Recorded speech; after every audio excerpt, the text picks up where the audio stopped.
Hello, ladies and gentlemen. I hope I'm going live about now. My streaming schedule is a tiny bit irregular right now, but not even due to my fault. There just isn't that many Apple news and rumors coming out right now. And yes, given we are between actual product announcements like getting the iPhone 16e in February and actual Apple events like Dub in June, I fully understand why we have less stuff to talk about. But the fact that we have very little to talk about in relation to like the actual upcoming event, right? The Dub leaks front page tag just 2 weeks ago had a relatively huge leak, and ever since then, I mean, we are going to be covering what has happened since then. We're going to cover the leaks about Stage Manager 2.0 and some other stuff. But I'm honestly a little shocked how quiet it has been this year. I know software leaks are usually way more subdued than hardware leaks. So Apple is way better at hiding software development than they are hardware. But yeah, this year is quite interesting. We have Angelica joining the chat. Thank you so much. I know bad schedule and everything. Unpredictable time of day and all of that. So thank you to anyone who finds their way to this channel, to my live streams. Of course, thank you to also watching the videos afterwards, not just live. And as always, before we get fully started, subscribe to the channel, like the video, share it out with anybody who you think might enjoy it, and comment. You guys know I love interacting with a lively comment section. Of course, you can support this channel directly when I'm live. Send me a super chat or a super sticker. That's very much appreciated. Or you can become a channel member, a permanent supporter. Shout out to Angelica, Max Maximus, and Steve, who are MarkCheck Pro Max supporters right here on YouTube. And you can also go to Patreon. I would prefer YouTube, but hey, if Patreon is more your boat, floats your boat better, then that's up to you. Thank you all so much. There's not much big intro stuff for me to go through today, simply because I don't have that many topics to introduce or that many nuances to explain. So without further ado, let's get started and let's dive right into topic number first. And that one is actually hardware related. So contrary to my complaints about software leaks, we actually have a little bit more to talk about the upcoming iPhone 17 series. Now, it so happens that the iPhone 17 series is actually shaping up, right? Whether you like it or not. But I would argue that we have a pretty definitive understanding of what we are about to get. Now, there will be, of course, certain details that will leave us potentially happy or disappointment. Some things like that always include like how big and how new is the camera sensor. That's for the air, or camera sensors when we are talking about the other iPhones, right? How big is the battery? How fast does it charge, right? Even if we have a mild understanding that the iPhone Air, for example, might have a bigger battery than expected, thanks to potentially technology like silicon carbon, like, will that actually mean that it's a high capacity battery, or is it just high capacity relative to the small size? And given the cooling constraints of such a thin device, what happens with charging speeds? Contrary to that, then the iPhone Pro actually becomes thicker. So what happens with that? It might not get a higher density battery, but it's definitely up in the room to get a larger battery. The question will be how much larger, and will Apple use also the expanded space to give you potentially improvements in charging speeds by greatly improving the cooling system inside the device. So there's a lot to speculate about, but we are getting step-by-step Min-Chi Kuo leak, by Mark Gurman leak, by Ross Young leak, by even Majin Buu leak, a more comprehensive understanding of the individual models. Now, one of those models in particular is the most interesting one, I would argue, even though it might not be the most desirable to me personally, is of course the iPhone Air, since that is going to be like the biggest change from previous lineups, even though it's basically a shrunk down iPhone Plus 2. So it's not like, and 2, I mean TOO, not TWO. Um, but there have been some spec points about the iPhone 17 Air that have always put its pricing into question for me. And I have always argued, well, it cannot be more than $900, right? If it has only one camera. Quite honestly, with only one camera, I would argue it should actually be the same price as the regular iPhone 17, right? You get a larger screen, some newer technologies, like silicon carbon battery potentially, but you get like only one camera. You get potentially like worse cooling and stuff like that. So same price but different sizes, right? Makes sense. Now there have been some potential elements of differentiation that Apple could leverage that would make the iPhone 17 Air a bit more pro and would justify a $900 or even $1,000 price point. And I think that there is a chance that the iPhone 17 Air might be $1,000. Now, this is again purely speculative on my side, but I think that if Apple goes a little bit crazier than we think on some of the hardware components, and I mean crazy, I mean by the standards, of course, of the lineup. I'm not claiming that what we're going to discuss today, 12 gigs of RAM, is like a crazy spec point. But if Apple does like a very advanced vapor chamber inside here, if the main camera might actually match more the Pro iPhones rather than the regular iPhone 17, which is most likely going to keep like the 1 by 1.56 inch sensor. Maybe this is a 1 by 1.28 or 1 by 1.3 inch sensor, right? Of course, the iPhone Air might potentially come with more storage, right? To differentiate itself. Like it could start with 256 gigabytes. And if, for example, the Pro still starts at 128, that wouldn't be then that confusing if both of them occupied the same price point, because that what is happening right now with the iPhone 16 Plus and the iPhone 16 Pro. Just take a look. So shop iPhone. Right, of course, we do know that the Pro starts at $999 for 128 gigabytes for the smaller model. We do know, of course, that the 16 Plus starts at $900. That's with 128 gigabytes.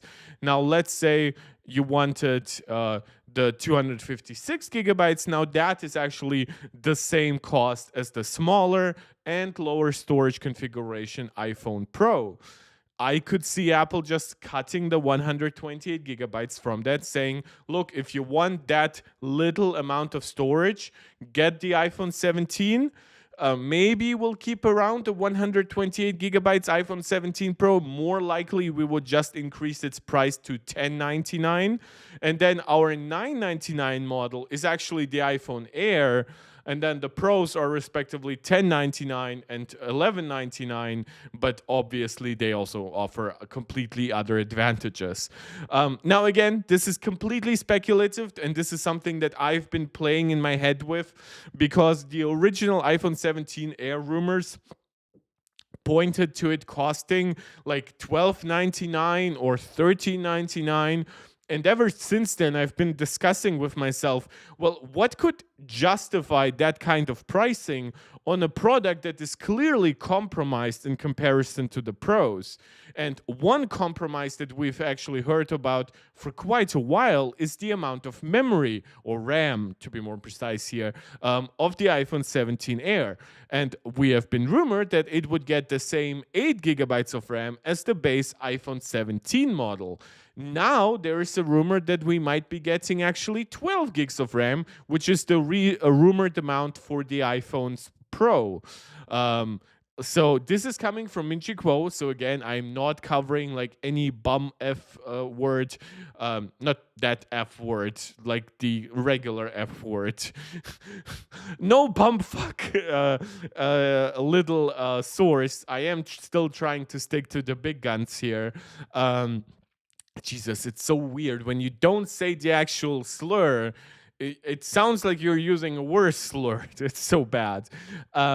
So according to Ming-Chi Kuo, Apple is supposedly working with supply chains to see if they can equip potentially the entire iPhone 17 lineup that now even includes the base model iPhone 17 with 12 gigs of RAM. However, according to Ming-Chi Kuo, one model that has definitively shifted from 8 gigs to 12 gigabytes would be now the iPhone 17 Air.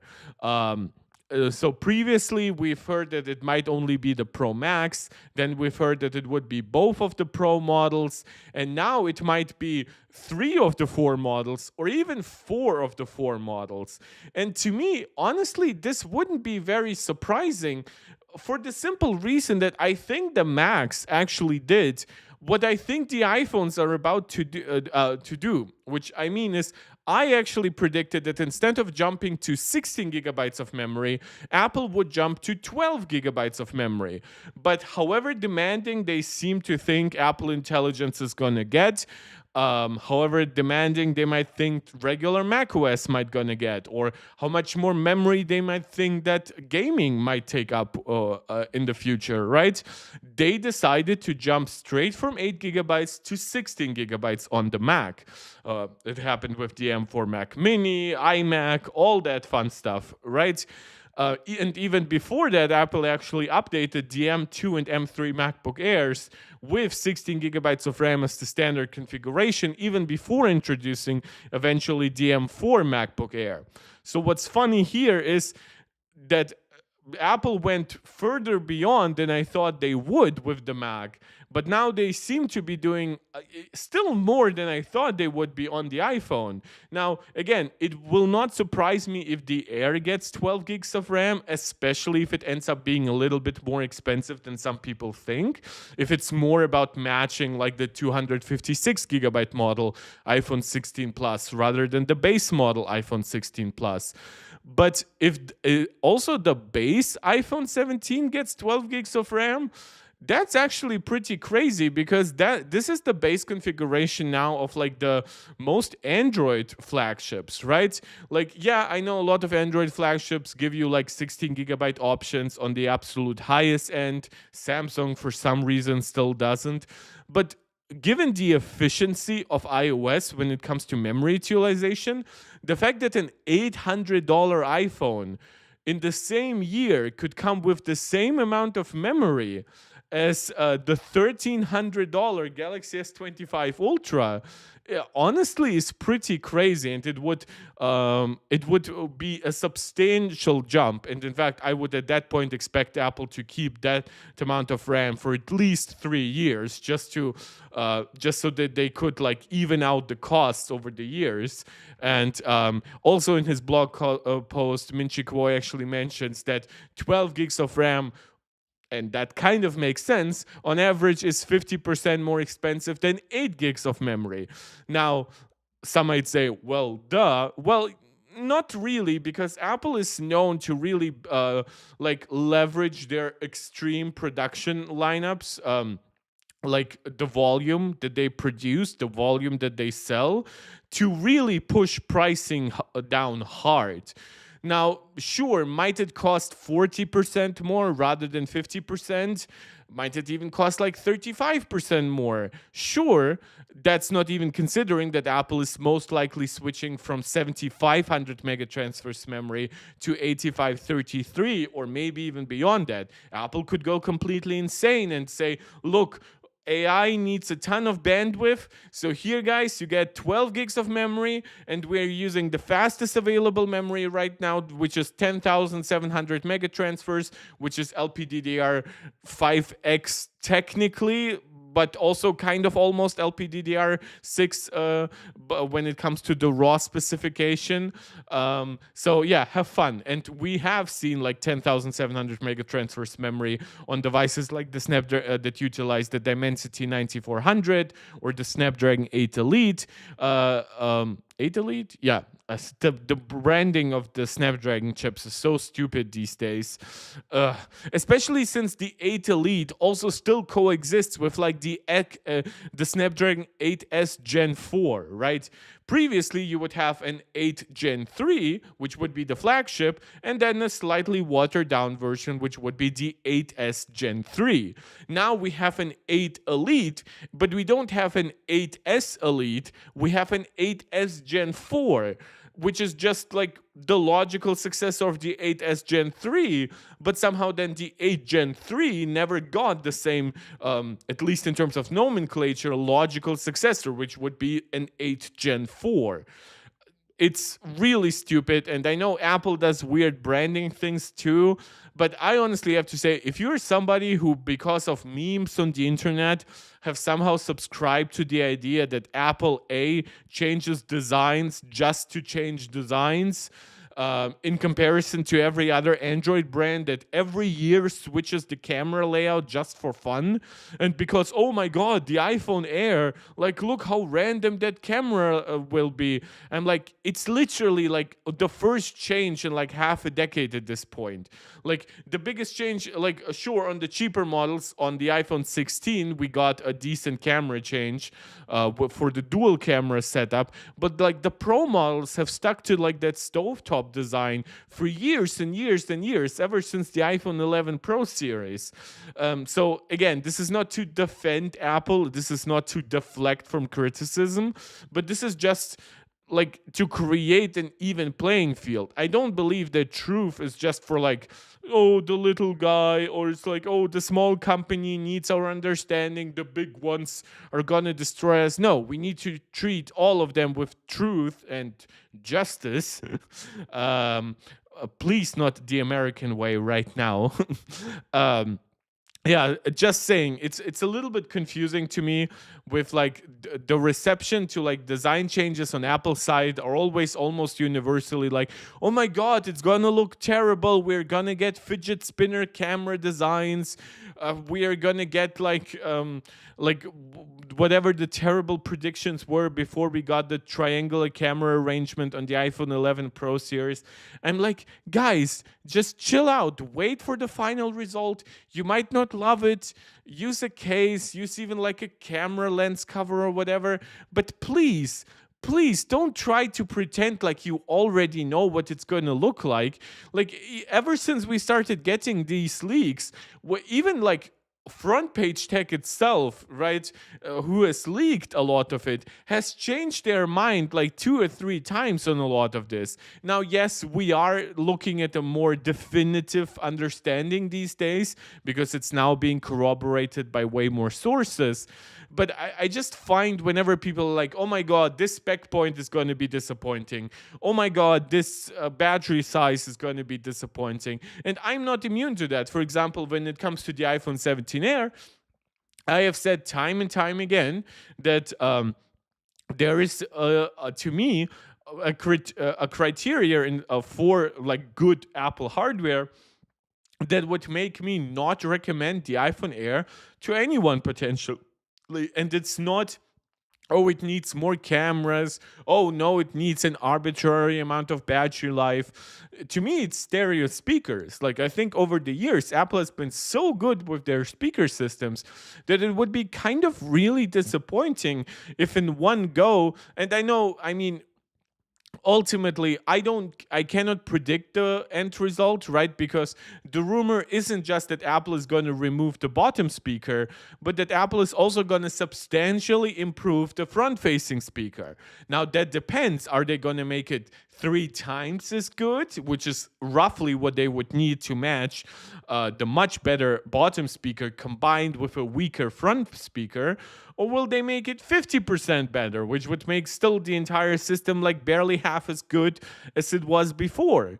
So yeah, we can all jump to conclusions, but I just always find it like I'm not gonna shit on the iPhone Air like non-stop. I will mention to you that criticism that I have in my current understanding of the hardware, but I'm not gonna pretend like I know the end result. And the same goes for like memory. A lot of people have complained about whenever they see like RAM specs for iPhones, and then they end up outperforming devices that have 2 times sometimes 3 times more memory. And now Apple apparently is like, you know what? We do not want to be stuck with having half as much memory as the rest, or 3 times less memory. Or when you look at the iPhone 6 series back then, actually having sometimes 4 times less memory, because the iPhone 6 Plus came out right about the time when some Android devices started coming out with 4 gigs of memory. It did came out with 1, and it still was roughly more, on average, more performant than a lot of the Android competition. So, not saying Apple is capable of doing magic here, not saying Android is in the gutter, but first, some stuff is still subject to change, as according to Min Chi Kuo, Apple is still deciding, right? With the iPhone 17 Air apparently pretty definitively getting 12 gigs of RAM, and then the base model getting it if supply chain shortages can be overcome. I know some people will say, well, but this random Android, the cheap device, has like 12 gigs of, like, people don't understand what Apple means in for supply chains. Like, not only does Apple order a lot, they also order it at a certain quality level. They also need to validate it then for the latest A19 chips and stuff like that. So they will have to start building it usually substantially earlier than, like, if you're gonna slightly refine like a Galaxy A50 series device, right? Do you really think there goes as much effort into it as what Apple is currently doing with the iPhone 17 series? Let's be honest here, right? And I'm not saying that Android vendors don't put in enough effort. They definitely do. They have great Pro models, they have great Ultra models, they have great mid-range models, not Samsung. Even Google, I would argue, with like the Pixel 9a, even though like I could never buy a device with a Tensor chip before we see like the Tensor G5, which is finally going to be a 3 nanometer based processor. Jumping from Samsung 4 nanometer to TSMC 3 nanometer, that's like a 2 node jump. That's not just a simple node jump. So yeah, like right now buying a Google device, unless it's like, I don't know, like 30, 40, 50% off, that doesn't sound like a great deal to me. Yeah, but I know I kind of ranted a lot here because to me it's very important to understand what actually these specs mean, right? We know, for example, that the base iPhone 16 and 16 Plus got 8 gigs of RAM because 8 gigs of RAM powers Apple Intelligence, right? I mean, we see that with M1, M2, M3 devices, right? Regardless of what kind of neural engine they have or what kind of GPU generation they have, as long as they have 8 gigs of memory, they support Apple Intelligence. Which of course even something like the A16 chip with 6 gigs of memory still doesn't, even though in some ways it actually has like a better neural engine than, for example, an M1 processor. So to me, jumping to 12 gigs of RAM suggests either Apple wants to start making much larger LLMs, at which point I would be worried about devices with 8 gigs of memory, because either they get the same LLMs but then they eat up almost all of the memory, or they get substantially downgraded LLMs, which at that point don't deliver to you the same user experience, which is really not how historically Apple has treated software features. That being said, if the A19 and A19 Pro universally come with 12 gigs of RAM, potentially faster memory too, potentially much faster memory, as I've mentioned before, and for maybe even a completely redesigned and improved neural engine, right? Rewritten from the ground up for Apple's latest LLMs and whatever. Like, there is a chance that Apple would say, you know what, in 2 years, we're going to introduce Apple Intelligence 2.0, right? And we're gonna cut off support, at least when it comes to new features. We might still refine older features on iPhone 15 Pro and on iPhone 16 and 16 Pro, right? Those are going to be our 8 gigs of RAM devices. maybe the base iPhone 17 too, right? They're gonna work fine, but everything above it with 12 gigs of RAM and potentially later 16 gigabytes of RAM and newer generations of neural engine, more efficient processors thanks to newer nodes. There's also been rumors about Apple putting the memory kind of like not directly with the die as they do right now, but almost doing like a separate RAM thing, almost like a dedicated GPU. It's been a really confusing rumor, but like supposedly Apple sees like the need for much more memory and much more memory bandwidth for AI. It's really worth it as to double down on RAM, which I mean is not a bad thing, but it's a very uncharacteristic thing for Apple to do. But yeah, if even the base model iPhone 17 sticks with 8 gigs of RAM, Quo said he expects all models in the iPhone 18 lineup to have 12 gigs of memory. So by that point, Apple believes that cost and supply chain problems will be overcome enough so that they can do that. But even having 3 out of 4 models this year with 12 gigs of RAM, and God knows what the starting price of the iPhone 17 Air is going to be, right? On the Pros, it makes sense, especially if the Pros potentially move up in price, like the base Pro model maybe starting at $1099 rather than $999. But with the Air, that could be way more competitive in terms of like a Galaxy S25 Plus, right? For example, rather than an S25 Ultra. Suddenly that one having the same amount of memory as the Galaxy S25 Ultra, as like many of the Xiaomi and Vivo Ultra devices, unless you get like the highest end config with 16 gig. That's honestly quite cool, and that could also open up the room for longer software support for those devices. It could also open the room for more demanding applications, like when Apple introduced the iPhone 15 Pro, my phone, and the A17 Pro chip, that also opened up the door for AAA game ports, right? Now we are looking primarily at AAA games from last generation, which would be the PS4 and the Xbox One. But suddenly with 12 gigs of RAM, that would be the same amount of memory that the new Nintendo Switch 2 has. That could mean a lot more ports from the PS5.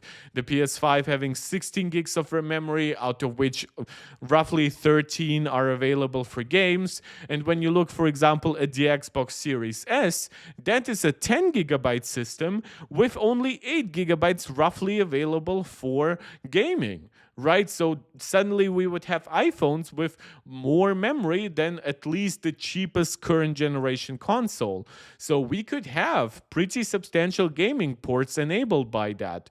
Of course, Apple's own apps suddenly would also be much more likely to be ported, though RAM was never really the problem. It's more the cooling, the overall processing power, the battery life of iPhones that has held Apple back, and just the display size, to be quite honest, that has kept Apple back from porting things like Final Cut to the iPhone or Logic Pro, right? Even they eventually ported those things to the iPad. They haven't yet done so for the iPhone. So I don't think that RAM is going to change that. But regardless, it's still going to be an interesting thing to see how Apple leverages that memory. Is it going to be primarily for AI? Is it going to be a very aggressive push to developers, right? Saying, guys, we have now Metal 3, we have hardware accelerated ray tracing, we have mesh shading, we have Metal FX upscaling, we have a pretty decent amount of performance. Now we have even a little bit more memory bandwidth. We have plenty of cache. We have a super high performance CPU. So, guys, you want to port more demanding current gen games, please? Especially considering that a lot of current gen games at 30 FPS can even run still on a PS4, right? Like, you most likely will not be pushing it to 60, 90, or 120 FPS on the new iPhones anyway. So if you're porting it at 30 FPS, plus the low resolution of the iPhone, 12 gigs of RAM is plenty. And by low resolution, I mean in comparison to a 4K TV. Plus, you're most even likely not even running it at native resolution, but rather like half resolution or 2/3, and then upscaling using Metal FX. So again, this was a very speculative part of the video. I apologize for that. I know I usually try to stick more to the actual story, but honestly, this is a very short story that can be explained in 2 to 3 sentences. But I just really wanted to combine the story with our overall understanding of the iPhone 17 lineup as a whole, Apple's priorities when it comes to software development currently, the current situation of gaming development as well. So, yeah, hopefully you enjoyed it. Now, speaking of things that RAM can be very useful for, and let's actually start with this portion of the rumor. Stage Manager or multitasking in general, especially when it comes to having several apps open at once simultaneously on one or several screens. Obviously, the iPad and the Mac, well, which you can see here, by the way, have Stage Manager, a multitasking managing system. I know some people like it, some people really dislike it. I have personally actually found it more useful on the Mac than I have the iPad.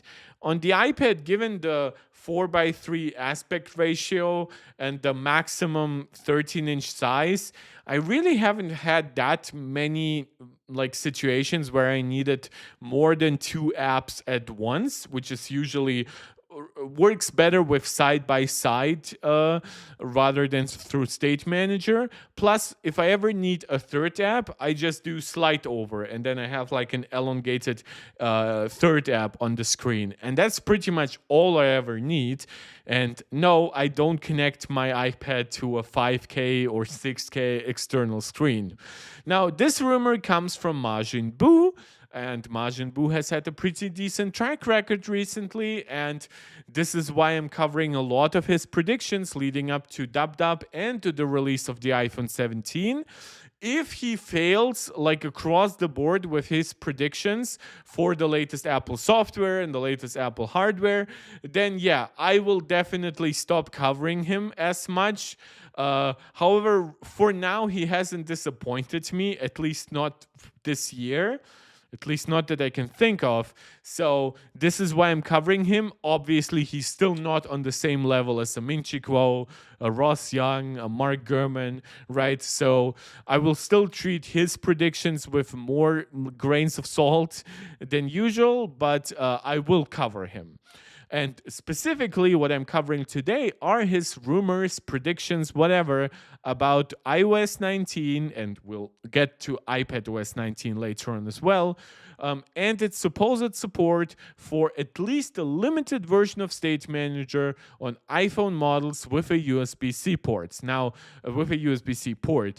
iPhone models with a USB-C port include obviously the base iPhone 15 and iPhone 15 Pro, and the base iPhone 16 and 16 Pro, the entire upcoming iPhone 17 series, and the iPhone 16e.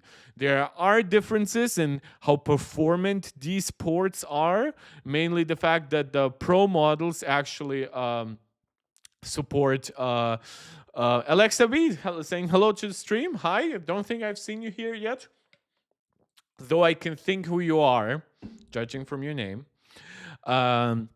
I just lost my train of thought. With the iPhone Pro models, right? You get USB-C 3.0 speeds there, and that is, of course, much better to output to high quality devices. However, right now, I would argue that, okay, guys, it's my sister in the chat wishing me hello from a mutual friend, and they're watching me. Why? Why? This is a completely unprepared stream, guys. What the... Hallo, liebe Grüße zurück. Jesus Christ, guys. Guck was anderes. I'm not usually in the mood whenever like my people watch me. But yeah, this is not going to be a long stream, so you won't have that much long to watch me. But with the USB-C port, there's obviously the question of like is Apple gonna require like a high-speed USB-C port for all of it? Are they gonna require none of that, right? Will even like USB-C 2.0 work fine for them? That is not being specified. He just says USB-C iPhone models. He says it might be a simplified solution.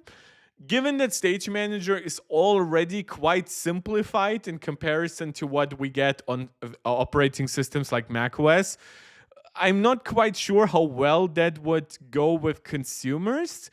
But there's also like the question about memory, right? I know Stage Manager works on devices that have 6 gigs of memory too, but like, would you really want to give it to the base iPhone 15 models, which have like the A16 chip and 6 gigs of memory? Or would you really say, you know what, it's for the pro models, and now for the new generation, maybe it's for all models? It should also be noted that when it comes to video output, it's not entirely one-to-one between like data transfer speeds, right? Because you can have a separate chip managing video output, then you can have like raw data output. So technically, Apple's USB-C iPhones do support a decent, like at least like 1080p output. Will it be better on the Pro models? Yeah, sure, but it's probably gonna work well on the base models too. Now, unless we are talking about connecting it to like a 5K screen, which is going to be a completely different discussion, unfortunately. So I'm not sure. Will Apple then put like other monitors in their advertisements and in dub, right? Would be my question. Will they like advertise it with external like 1080p monitors, or will they advertise it with like 4K monitors that happen to be like where you just use like 1080p but you upscale it basically on each axis by 2x? Yeah, have fun playing games, guys. I will be playing games this evening as well. Yeah, so whether or not it's just USB-C, whether we are looking at next gen, like whether we are looking at USB 3 speeds, USB-C ports, or USB 2 ports being supported as well, it's going to be very interesting. People obviously are likening it to the DeX feature on the Galaxy smartphones. And people are also pointing out the mixed track record of Majin Buu. That being said, I still think it's worth covering because it does connect to another rumor, also from Majin Buu and also concerning Stage Manager. And I think if he gets both of them right, then he definitely deserves more credit in the future. He is saying that one of the most exciting changes will benefit those using the iPad with a Magic Keyboard. Now, I highly doubt we are looking at a Magic Keyboard exclusive feature. My argument for that would be that we have gotten predictions about Magic Keyboard exclusive features in the past, and they have never turned out true. Stage Manager activates on iPad with or without a Magic Keyboard. External display support works on iPads without it. So just trying to say whether you like your Magic Keyboard or not, it's not going to be, at least in my opinion, a gateway to exclusive functionality. I don't think that that is how Apple is operating. However, at least according to this prediction, when connected, the interface will adapt to show a menu bar at the top, just like in macOS. So that's what you obviously see on top here, right? Just turning in a much more laptop-like experience, blah blah blah. We've heard also that for years and years. Another key update is Stage Manager 2.0, an enhanced multitasking mode that activates automatically when the keyboard is attached. I hope it really doesn't, because I wouldn't want my iPad to go into Stage Manager the moment I connect it to an external keyboard. I also don't see why any external keyboard should be treated differently from Apple's own Magic Keyboard. But I'm just covering what is out there. It will make managing apps in Windows smoother and more productive than ever. Now, this is, of course, lines up with Mark Gurman's prediction that iPadOS 19 will be focused on more productivity tasks, or just like or organizing your productivity, I guess, which does include features like Stage Manager, other multitasking managing systems.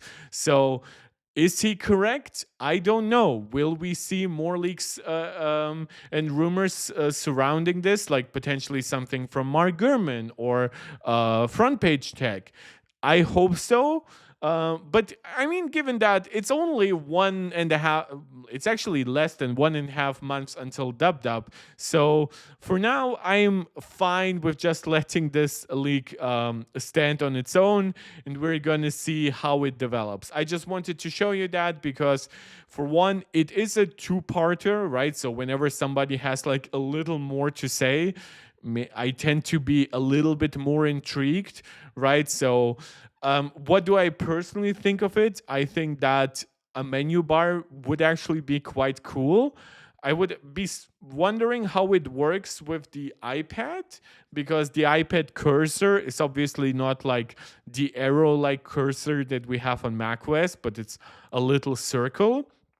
Um, could it still work? Yeah, I really like the menu bar on the Mac.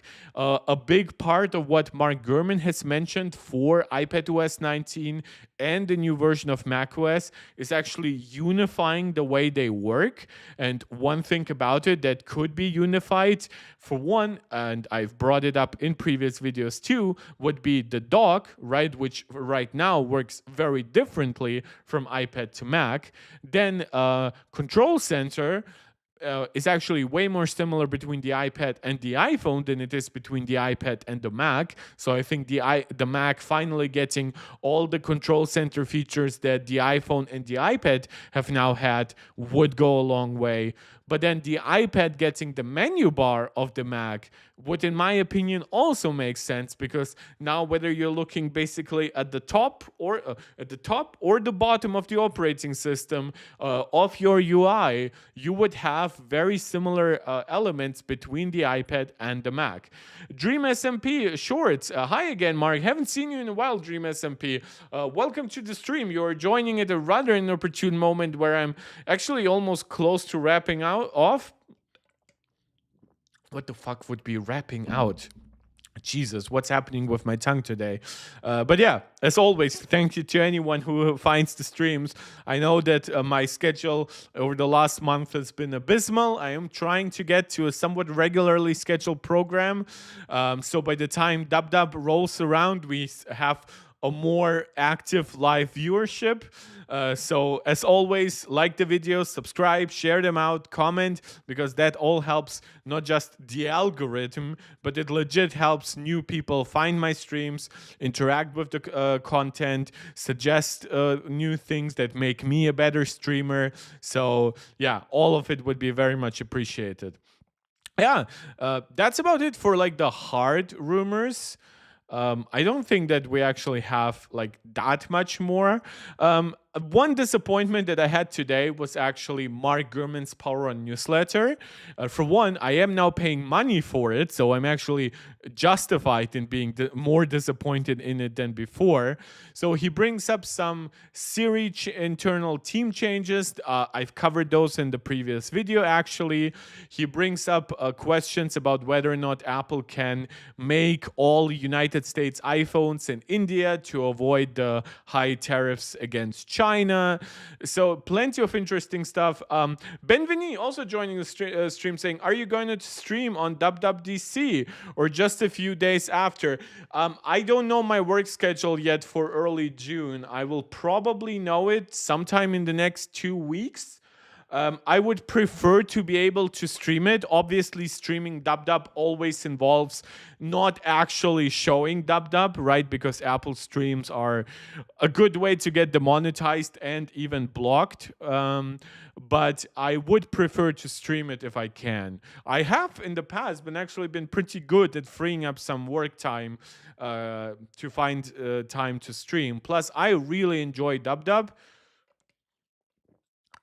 Because I think that it has a ton of variety. I really like that. Sometimes there's hardware, but that isn't even like my priority because I still know we are gonna get the hardware one day or the other. But when it comes to all the new software, like just imagine quickly like where we are, right? We have watchOS and tvOS. Those are kind of like the least inspired big operating systems, primarily because you mainly interact with one app at a time. So those don't change much, but those are still like two platforms that Apple updates pretty regularly. uh, we also have Home OS that's about to become a thing with like the HomePad or whatever Apple is going to call basically a HomePod with an iPad like little screen on top of it. So we have a kind of a new platform in the works. Then we have Vision OS, a platform that's only 2 years old at this point, and supposedly is getting a huge Vision OS 3 update this year, right? So those are four platforms that are pretty small, and in fact, a lot of Apple users don't even have. And then on top of that, you have the iPad supposedly getting huge productivity changes, getting all the redesigns of the next OS that I have to mention, which is, of course, iOS. And iOS supposedly getting like a redesign in the spirit of Vision OS. And then on top of that, we have Mac OS, which, I mean, on top to me just means the most powerful products. And the fact we might now get a very cohesive design and functionality language between iOS, iPadOS, macOS, even Vision OS, that to me is super exciting. So I'm really, really looking forward to DubDub this year. Ben Vinny saying, I found your channel last year because of your videos of Apple Intelligence after DubDub. Did I actually do a lot of them? This was a time that was actually very frustrating to me. Because obviously in the European Union, I didn't have access to it. Now, yes, the Mac technically gets some access, but it really didn't work for me for quite a while, and the beta periods were a little bit messy too. So the fact that you found me during that time actually suggests to me that it was still worth it, because at that point I was really like, oh my God, who's gonna listen to me? Right, I'm not in the United States, not in the UK or anything. There's no workaround for me to make Apple Intelligence work in the European Union, at least not on the devices that matter, like the iPhone and even the iPad. And I was like, oh my God, nobody's gonna care. But yeah, I covered DubDub plenty last year. And I will this year too. Like, I believe I've had a video where actually, I'm not going to go to my own channel. And Relay964 saying, hello, Mark. Well, guys, thank you so much for actually finding this stream. I guess that teaches me once and for all that I should start streaming sometime after 5 p.m. Just starting at 4:30 apparently is the difference between getting all of you guys, all of the regulars back, and getting none of you for 45 minutes. But if I actually look at Apple's website, and I can, by the way, guys, let me know if you think that that was a good approach, right? So I basically last year, well, for one, I streamed DubDub, even though I remember I had technical issues. But that, of course, means nothing because I cannot show DubDub while I react to it. So I went basically to the website and I reacted to each individual feature and what I like about it, what I dislike about it. And then, of course, once iOS 18 actually came out, I reacted to, well, what was actually delivered on, what was delayed for me personally because I'm in the European Union, and what might be technically inside the operating system. But for example, I would argue that Control Center actually only became kind of feature complete with iOS 18.4, and not because it actually was missing a ton of features, but it was missing refinements, I would argue, right? Like whenever you try to move things inside Control Center and you would try changing sizes and stuff like that, up until like iOS 18.3.1, it really was a mess. Yeah, like there's plenty in iOS 18 that I like as a concept, plenty that I think is very well executed, but I do think that like just covering it over time gives my channel more value, because the last thing that I want to do here is to become a channel that basically like covers a piece of news 1 week and then it's basically done for, right? It's not like I always chase the latest news, the latest rumors. To me, it's very important that I actually give you a cohesive understanding of the state of Apple. Well, because most of us are Apple users, right? I do cover more tech than Apple, but primarily it's about Apple. And one thing that why I get so frustrated sometimes when I hear things like, oh, we need like a Mac OS Snow Leopard like release for iOS. It's such a mess. And I'm like, don't get me wrong, there are messy parts of iOS 18, iPadOS 18, Mac OS Sequoia, but it's not a mess overall. Anybody who says that has not used Android comprehensively, has not used Windows comprehensively, has not used like even like other smart TV operating systems. Well, those are kind of the biggest mess, but you haven't even used consoles to understand that. Thank you, Benvini, for finding me during that very interesting phase. I do hope that I'll be able to provide you with a similar understanding. Plus, I should be able to get a lot of stuff early on this year. Like, I won't be limited by my Europeanness. I will be able to get like the iOS 19 redesign. I will be installing all the betas right away. I have like a secondary phone ready if my iPhone and my iPad like stops working because of the betas. It's going to be interesting, especially if the redesign is pretty big. And as always, guys, let me know how you would like to see me cover it. There is plenty that I could be doing here. If, for example, iPhone mirroring comes to the Mac, in Europe, the way it exists in America, I could see myself like using that to, while I'm live, actually showing you how I control my iPhone, how it looks, and all that stuff. So that would be pretty cool. There are workarounds. I know I can just stream my iPhone right into OBS, but it is a little bit messy because then I have to like switch between it and my Mac. If I didn't have to do that, I could simultaneously do both. But I will have to see how much it changes. Plus, of course, if there are very big changes to iPadOS, I would like to at some point stream from my iPad too, whether that means directly or through OBS on my Mac, and just show you how the OS works for me. But we'll have to see how that ultimately pans out. Definitely getting a big iOS redesign, productivity features in iPadOS 19, and then macOS, a new macOS version that matches kind of like the look and feel, but also the functionality of iPadOS in many ways. That honestly sounds like a lot. I mean, when you even think about it, like Apple knows that they ship a lot, so they have even like a PDF with all new features, which is quite crazy to think about it. And that's iOS 18, right? Apple Intelligence by itself even has like its own segment on the website. So yeah, I that was a little bit of a distraction, but I think a good one. So Bloomberg, I've covered it.